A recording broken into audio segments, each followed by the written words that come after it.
Chapter 9 of class 10th some applications of trigonometry. ये introduction video है। इसमें मैं आपको कुछ बेसिक टर्म्स के बारे में बताऊंगा जो इस चैप्टर में यूज़ करी गई हैं। तो आइए मैं आपको एक बार उन टर्म्स को दिखा देता हूँ, वो टर्म्स किस तरीके से होने वाली है। तो चैप्टर 9 जैसे कि सम एप्लीकेशंस ऑफ ट्रिग्नोमेट्री, यहाँ पे आपको देखने को मिलेगा एक एंगल ऑफ एलिवेशन। तो इसके बारे में आपको पता होना चाहिए कि एंगल ऑफ एलिवेशन क्या है। एक लाइन ऑफ साइट होता है, इसके बारे में आपको थोड़ा नॉलेज होना चाहिए। और एक एंगल ऑफ डिप्रेशन, ये तीन ही शब्द हैं यहाँ पे जिनके बारे में आपको पता होना चाहिए। तो angle of depression, line of site और एक एंगल ऑफ एलिवेशन के बारे में। तो आइए मैं आपको इन तीनों वर्ड्स के बारे में एक एक करके समझा देता हूँ वो कौन कौन से हैं। एक तो है लाइन ऑफ साइट। अब लाइन ऑफ साइट होता क्या है, हम कहीं भी किसी भी ऑब्जेक्ट को अगर देखते हैं तो हमारी आंखों से एक रेज जाती है। जैसे कि मैं यहाँ पे आपको दिखाना चाहूँगा, मान कोई ये पर्सन है, let this is a person.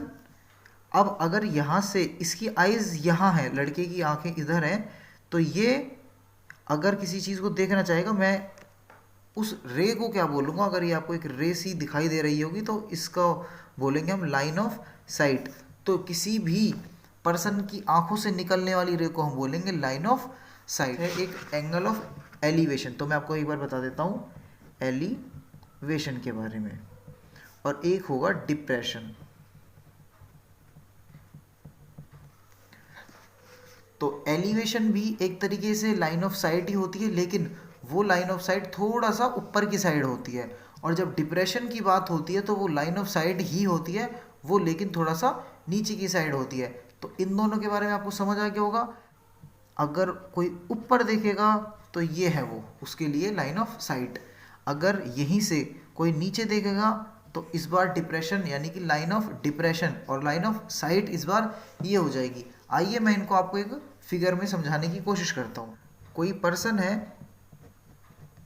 और ये पर्सन की पहले लाइन ऑफ साइट थी, जैसे कि मैंने आपको बताया कि पर्सन की आंखों से निकलने वाली रे को हम बोलेंगे लाइन ऑफ साइट। ये पर्सन जब सीधा देख रहा था तो लाइन ऑफ साइट ये थी, लेकिन अब किसी केस में मान लीजिए इस पर्सन को थोड़ा ऊपर की साइड देखना होगा, तो इस बार लाइन ऑफ साइट जो स्ट्रेट थी ना, वो चेंज होकर थोड़ा ऊपर की साइड आ जाएगी। तो अब ये कहलाएगी लाइन ऑफ साइट। ये भी लाइन ऑफ साइट थी, लेकिन पहले वाले केस में।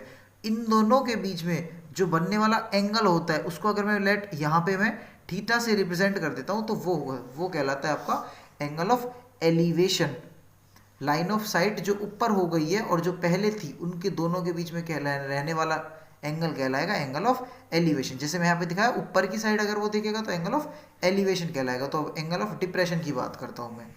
मान लीजिए एक पर्सन, वही सेम पर्सन है, इस बार लाइन ऑफ साइट ये थी, लेकिन अब कुछ केस में मान लो उस लड़के को अपनी फेस थोड़ा नीचे की साइड करके देखना होगा। तो अब उनके बीच में बनने वाले एंगल को मैं थीटा से अगर रिप्रेजेंट कर देता हूँ, तो इस बार थीटा हमारा क्या रिप्रेजेंट कर रहा है, एंगल ऑफ डिप्रेशन। तो इस तीन टर्म्स के बारे में आपको सीखना है। एक तो लाइन ऑफ साइट, एक एंगल ऑफ एलिवेशन, और एक एंगल ऑफ डिप्रेशन के बारे में। तो लाइन ऑफ साइट वो रे होती है जब हम किसी भी ऑब्जेक्ट को देखते हैं तो एक बिल्कुल हॉरिजॉन्टल लाइन की तरह वो दिखती है आपको।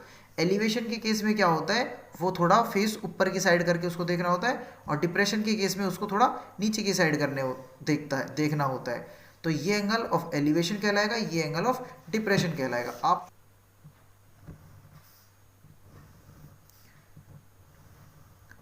ये कोई भी एक बिल्डिंग मैंने ड्रॉ करी है, और यहाँ एक हॉरिजॉन्टल ये लाइन हो गई, यानी कि ये आपकी अर्थ हो गई, ये आपकी धरती वाली लाइन हो गई। और यहाँ पे एक बिल्डिंग मैंने ड्रॉ करने की कोशिश करी है। यहाँ कोई भी एक पर्सन मैंने खड़ा करा है और एक पर्सन इस तरफ खड़ा हुआ है। तो ये पर्सन और ये पर्सन आपस में बातें करेंगे, तो इनको एक दूसरे को देखना होगा। इस पर्सन को थोड़ा नीचे की साइड देखना होगा और इस पर्सन को थोड़ा ऊपर की साइड देखना होगा। तो अब इस केस में एक एंगल बनेगा और एक इस केस में बनेगा। तो इस केस में जो एंगल बनेगा, इसकी लाइन ऑफ साइट अगर मैं स्ट्रेट कर दूं तो इस तरीके से बनेगा, और इस केस में अगर मैं इसको स्ट्रेट कर दूं तो लाइन ऑफ एंगल कुछ इस तरीके से बनेगा। तो आप अगर ध्यान से देखें, ये एंगल कुछ इसके जैसे दिखाई दे रहा है, तो ये एंगल ऑफ डिप्रेशन कहलाएगा, और ये एंगल इसके जैसे दिखाई दे रहा है, तो ये एंगल ऑफ एलिवेशन कहलाएगा। तो मैं इनको अभी शॉर्ट में लिख भी सकता हूँ, ये एंगल ऑफ एलिवेशन है और ये एंगल ऑफ डिप्रेशन है। तो ये एंगल और ये एंगल दोनों इक्वल भी होते हैं। क्यों? क्योंकि आप यहाँ पे देख सकते हो एक जेड फॉर्मेशन हो रहा है। अब जेड फॉर्मेशन होने से मतलब ये नहीं है ये हमेशा ही इक्वल होंगे। आपको ये बात याद रखनी है कि ये लाइन और ये लाइन पैरेलल होनी चाहिए। आपने छोटी क्लासों में पढ़ा भी होगा एक प्रॉपर्टी अल्टरनेट इंटीरियर एंगल्स में, जिसमें होता क्या है कि अगर दो पैरेलल लाइंस हो और उनके बीच में एक ट्रांसवर्सल हम ड्रॉ करने की कोशिश करें तो इस तरफ बनने वाला एंगल अपने अल्टरनेट एंगल के इक्वल होता है, या फिर मैं इधर से भी कह सकता हूँ इस तरफ बनने वाला एंगल अपने अल्टरनेट एंगल के इक्वल होता है। तो उसी प्रॉपर्टी का यूज करते हुए हम कहेंगे ये एंगल और ये एंगल आपस में दोनों इक्वल हैं। एग्जामिनर आपको डिप्रेशन एंगल अगर 30 देता है तो आपको ये एंगल भी 30 यूज कर लेना है। अब मैं आपको बताऊंगा कि एप्लीकेशन ऑफ ट्रिग्नोमेट्री की क्वेश्चंस को करने से पहले आपको किन किन बेसिक चीज़ों के बारे में पता होना चाहिए और किस तरीके से इन क्वेश्चंस को अप्रोच करेंगे, आपको किस तरीके से क्वेश्चंस करने होंगे। तो चलिए मैं आपको ये बताता हूँ। तो आपने चैप्टर 8 ऑफ 10th क्लास ही पढ़ा होगा ट्रिग्नोमेट्री, जिसमें आपको कुछ ट्रिग्नोमेट्रिक रेशियोज के बारे में जानने को मिलेगा। जैसे कि एक होता है sine theta, then cos theta, tan theta, फिर इसका ही रेसिप्रोकल हम यूज करते हैं जिसको बोलते हैं हम कोसेक थीटा, फिर कॉस का रेसिप्रोकल होता है सेक थीटा और टेन थीटा का रेसिप्रोकल होता है कॉट थीटा। तो आपको ये 6 ट्रिग्नोमेट्रिक रेशियोज लर्न करने होंगे और अगर आपने 8th चैप्टर फर्स्ट सेमेस्टर में करा भी है तो आपको ये इजीली याद भी होंगे कि आपको क्या क्या चीज़ है।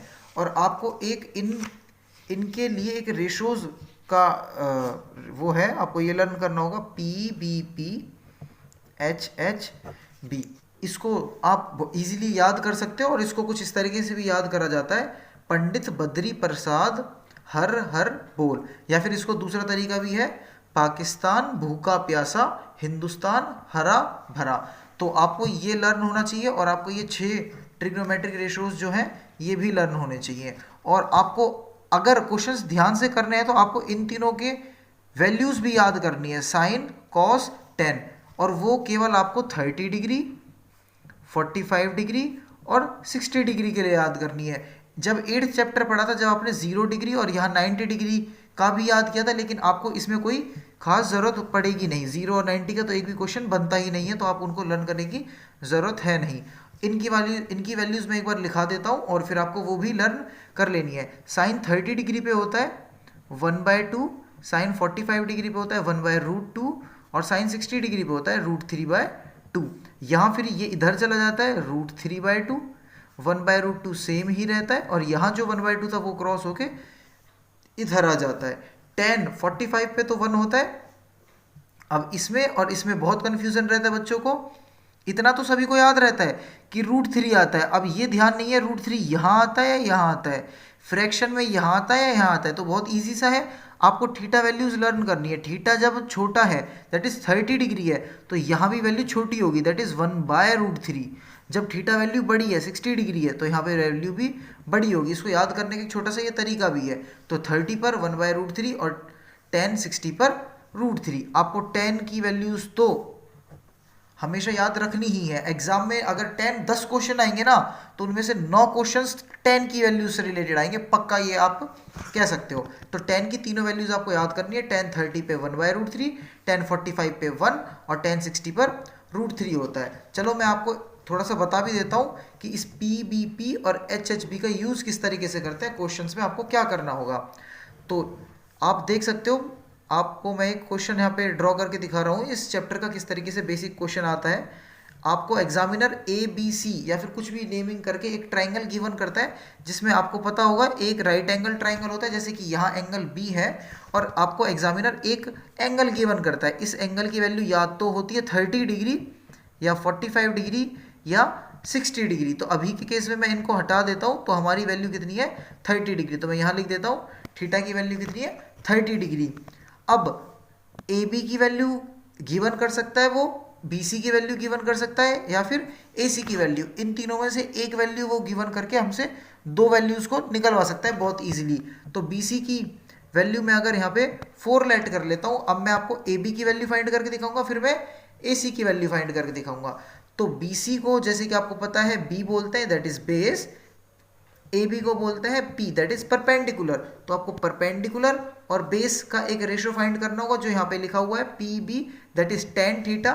तो आपको सिंपली लिखना है tan theta is equals to P by B. Tan theta, theta की वैल्यू आपको पता है 30 डिग्री है, is equals to P, P हमारा ए बी है। अगर इसकी वैल्यू पता होती तो उसको मैं पुट कर देता, लेकिन नहीं है तो ए बी मैंने लिख दिया है। और यहाँ पे बी सी जो बेस है उसकी वैल्यू आपके पास 4 है। अब टेन 30 की वैल्यू हमने अभी याद करी थी, यहाँ 1/√3 है, तो 1/√3